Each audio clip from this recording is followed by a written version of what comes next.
Thanks, Dr. Kiran ma'am and Dr. Pratima for the invite today.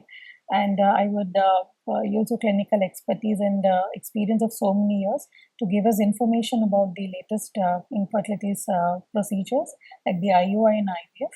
So I would like to ask both of you some questions, and so that you can give the info about what the procedure is and the associated things with it.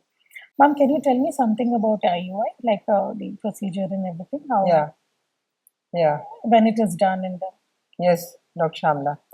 Actually, you asked a very pertinent question and very important question, which even the layman also knows nowadays. Yes. Coming to the infertility centers, he or she knows about IUI. They will sometimes even themselves say, "Why not you do an IUI for me?" Because IUI was one of the first treatment modalities started. Because at that time centers we did not have the facility for IVF also.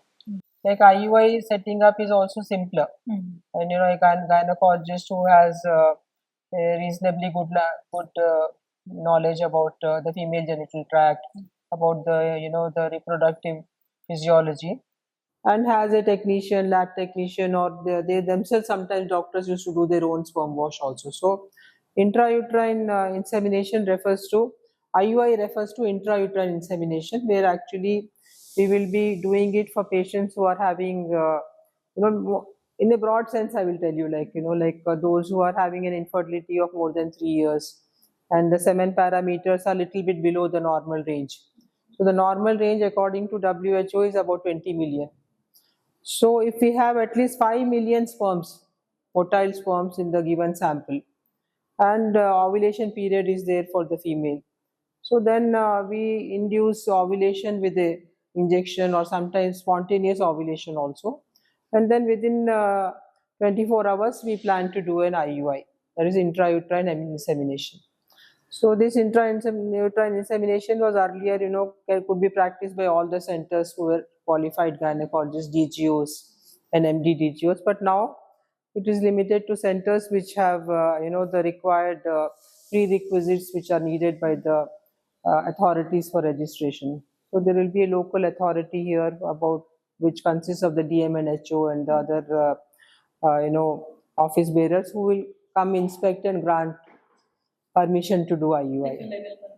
Like a level 1 permission will be needed, where you have a good premises and infrastructure, you have a qualified doctor, you have some technician or embryologist to do the sperm wash. Ma'am, having now known about what are the indications for IUI, what is the success rate, and also the setting up of the IUI lab that you have given information about, I would now like to know about any risk factors or any thing that the patient needs to know regarding the procedure, that we need to be aware of this. Yeah, very pertinent question, Shamla.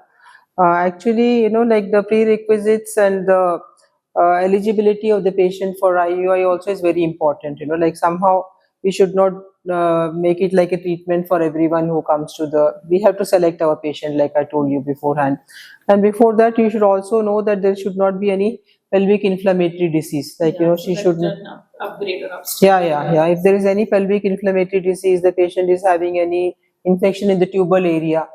So without treating the infection or cervical area or the vaginal, area there. So if supposing any infection is there and we do IUI, then this infection will spread to the higher genital tract. So all the gynecologists who are practicing this should be careful about that, and also take proper consents. Nowadays with all the requisite papers we have to submit to the national authority, all the consents and all the those should be in order also.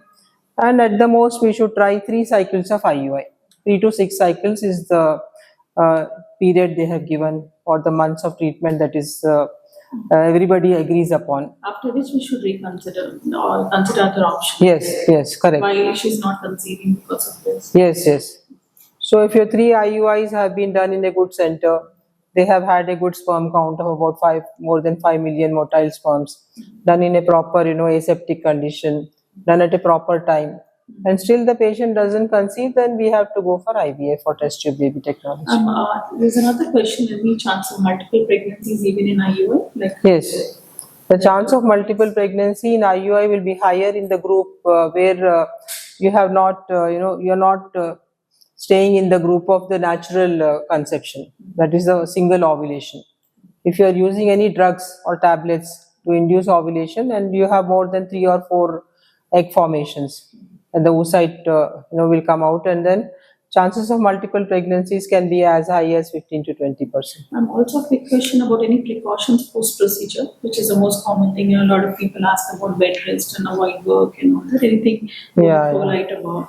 I think that is a little bit of a misconception in the society, or amongst the patients, that after doing IUI or IVF procedures you should be on complete bed rest. That is not required actually. They can do Physical activity, their job, and yes, yes. usually. Yeah, definitely they can do their regular work and everything. Any other points, ma'am, you would like to tell us about the IVF procedure? Any latest advances or anything that you would like to share with us? Yeah. One point actually we didn't touch upon was the tube should be patent. Yeah, so the tube should be patent before.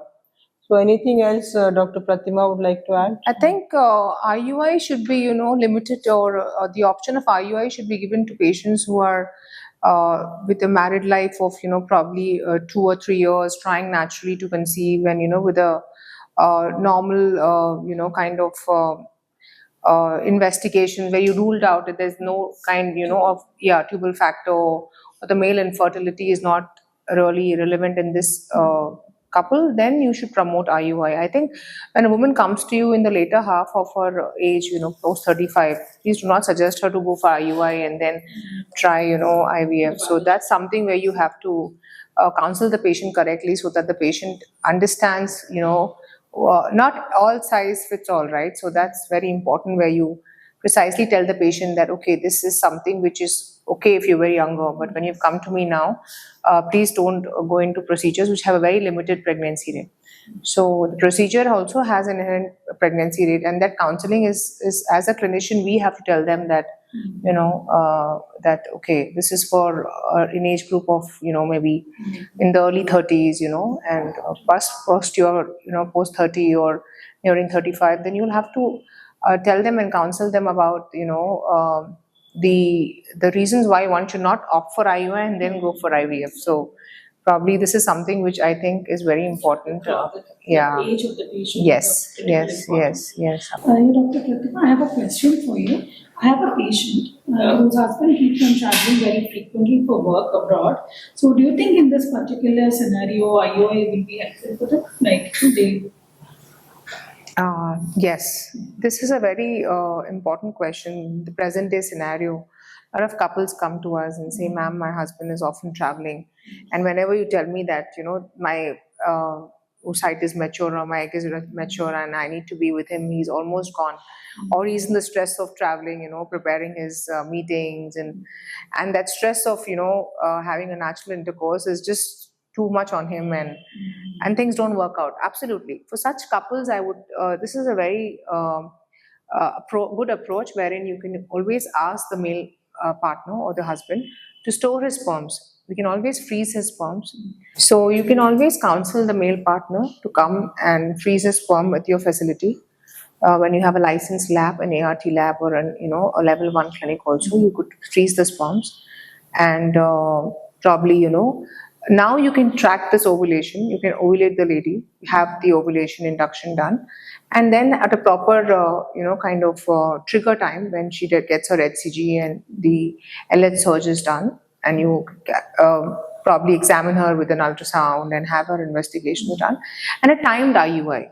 Yeah, if you have a couple of samples stored from the husband, I think this would really work in such couples, and it makes their stress go pretty low. As you said, a couple of samples, next 2 or 3 cycles she could get. Yes, if he is back and probably she doesn't conceive, they can always have a natural intercourse. But in the otherwise scenario, she will always be relaxed mentally. Okay, even if I ovulate, I have a backup sample, and I would always get injected. Yes. So I think most of them carry the stress of not having the partner around. And you could do this with the male, obviously not with the female, because you could not do anything much with the female there. But if a man wants to travel, he's most welcome to travel. Because he does have an option. Yes, he does have an option, and then woman is always available to get her IUI done. Yeah. Thank you so